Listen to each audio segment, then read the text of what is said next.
Two Kenyan fencers from two different worlds with one shared dream. I want to demystify fencing because I think it's still perceived as a sport that's not for us, it's not for Kenya, and it's kind of out there. Olympian Alexandra Ndolo and coach Ashley Ngoiri are on a mission. They want to reshape sports in Kenya. It's the biggest opportunity ever. People thinking that fencing is only a kings and queens game. That's not it. I'm not a king or a queen. I'm Ashley. But it's not just about growing the sport. It's about changing lives, like fencing did for Ashley. I think a lot of people would have been broken by her life so far. She's not one of them. You know, she's a fighter, so I like that. Two history makers want to make Kenya a home of fencing. Here is their story. Alexandra is at one of her last training sessions in Leverkusen, Germany, before heading off to Kenya. She's got a lot to accomplish on this trip. We have a growing fencing scene in Africa, on the continent, and I believe that we can have a growing fencing scene in Kenya. So I think it's just kind of like bringing fencing back home. Her father is Kenyan. Her mother is from Poland. Alexandra grew up in Germany and is one of the world's foremost fencers, winning European bronze and World Cup silver for Germany. Despite the success, she left her sporting and financial comfort zone, switching in 2022 to the Kenyan Fencing Federation she helped found back in 2019. I think overall most people said, oh God, she's crazy. A lot of Kenyans reached out to me on social media and said, you shouldn't have done this, you will regret it, our systems are rotten.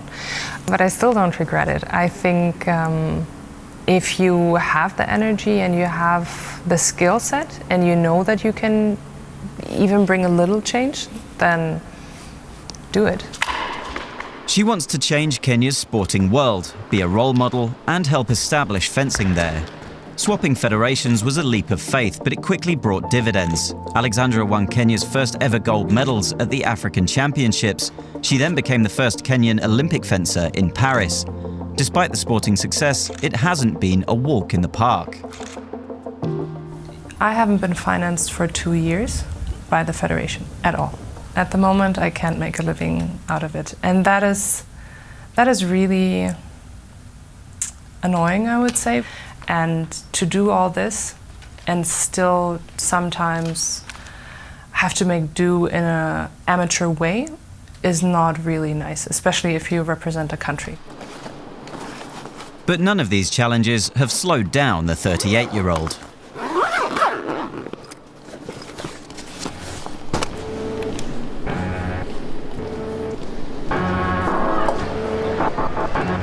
Fencing is largely unknown in Kenya.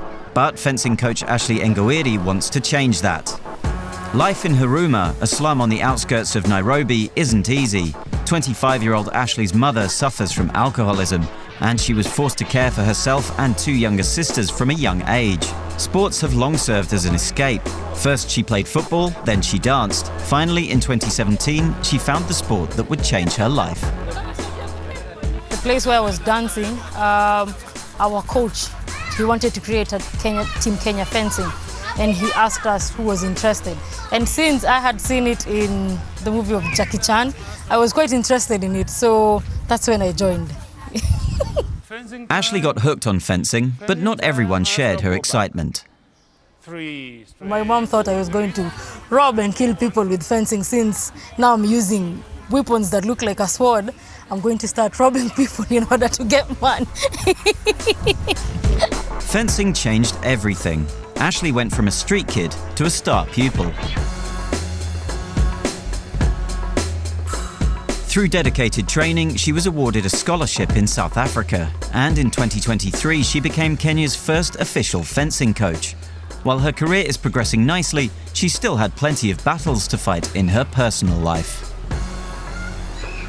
I lived with a guy. It was a very kind of toxic relationship. You'd go from one hit to another black eye, you'd go from one cut to another cut.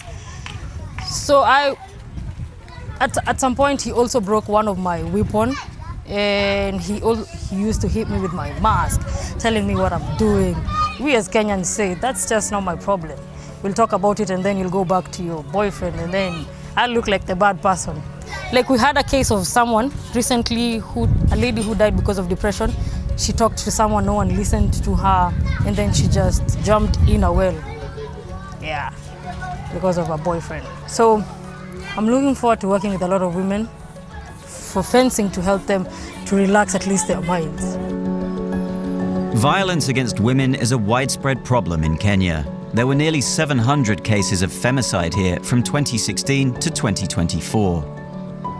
Hi guys. Hi. So today we're going to show you fencing. My name is Coach Ashley, as you've heard. I'm going to take you through everything that you want to know about fencing, right? And when you want to do a step forward, we don't walk like that. No, in fencing, you would go like this. One more time. The two fencers met in Nairobi in 2017. They became tight friends and Alexandra began mentoring Ashley. Their mission to build up Kenyan fencing starts in Kibera, the largest slum in the country. And I really enjoyed it because it was much exciting. Okay, touching the weapons, yeah, it was fun. I think I'll join the game. She has said that they're going to bring the game here, so I think it's a new experience. What do you think?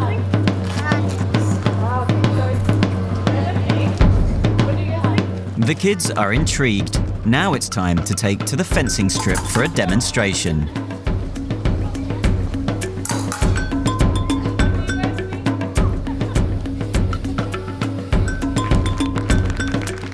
I want to bring fencing to everyone in Kenya, but I love working in places where people usually wouldn't get to see it. So coming to Kibera and showing the kids something that they've so far only seen on TV is obviously a great opportunity.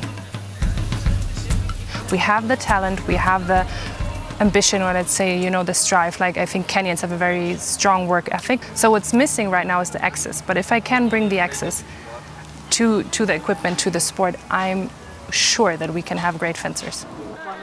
The kids remain fully absorbed after the session, which Ashley is quite pleased about. That is my dream, coaching kids from the younger age going up, because I started fencing for free. Why not give it to them? But Ashley's work isn't done after the demonstration. That evening, she has a training session with Benjamin, one of her first pupils. I always feel proud of myself, seeing that I can give such lessons and I believe in myself that I can really do this. It means a lot, really, really, really a lot for me. Ashley makes her living from these training sessions, which means they have to cover rent, food, and school tuition for her sisters. Move back, parry, hit. Backwards, parry, hit. Miss. On guard. Move back, counter attack, go. Move, counter, good, go. Nice, nice, good. 1, 2.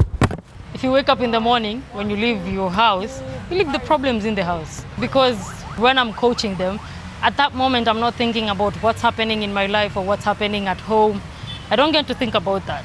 In this moment, right where we are, I only think of how fun it is watching them have fun while they fence.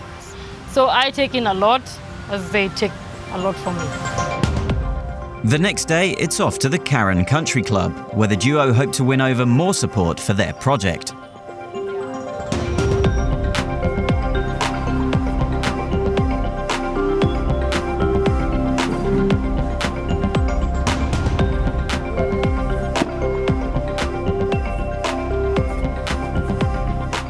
Alex is the most important person in my life because many people always ask her whenever she comes to Kenya, why did you stop playing for Germany, a country that provides you with everything, and come to Kenya, where we always fight all the federations and the NOC and the Olympic Committee just to get where we are. And she's always like, I'm fighting for it. It's worth it. I know what will come afterwards, because she believes in us. There's plenty of buzz to catch Kenya's first Olympic fencer. Many of the women here look up to Alexandra, and her story impressed the country club guests. Some were even moved enough to lend the trailblazer their support. Karen, or country clubs, are more adept at the moment to have members who can immediately buy a kit and start fencing. I think the sport speaks for itself, but obviously places with people with influence and financial means makes it easier to spread the sport, because if they're engaged, if they're excited, then they can come along and really help. After all the chatting, it's time for action. The demonstration is another success, and the fencing friends are happy with how it's gone. And Ashley has leads on some new clients to boot. I've mentored her for many years now. I've seen her growth, her development, and she has become a fantastic young lady, a fantastic coach. So for her, it's definitely an opportunity to grow the amount of students that she has. And for me, it's more about spreading the word about the sport and making sure that I'm not the last champion that we have.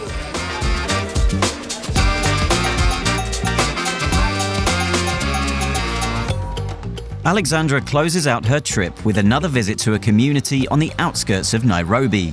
Football usually dominates, but today is different. Ashley has already gained a new pupil during this trip. While she's happy with the progress, she's got her focus on the future.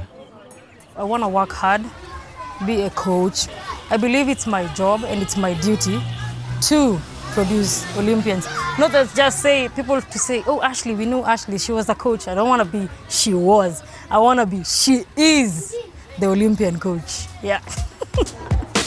Fencing and Kenya might seem like an odd match, but Alexandra and Ashley are making it a reality. The African champion will keep representing Kenya on the world stage and hopes to continue making history for herself and her country.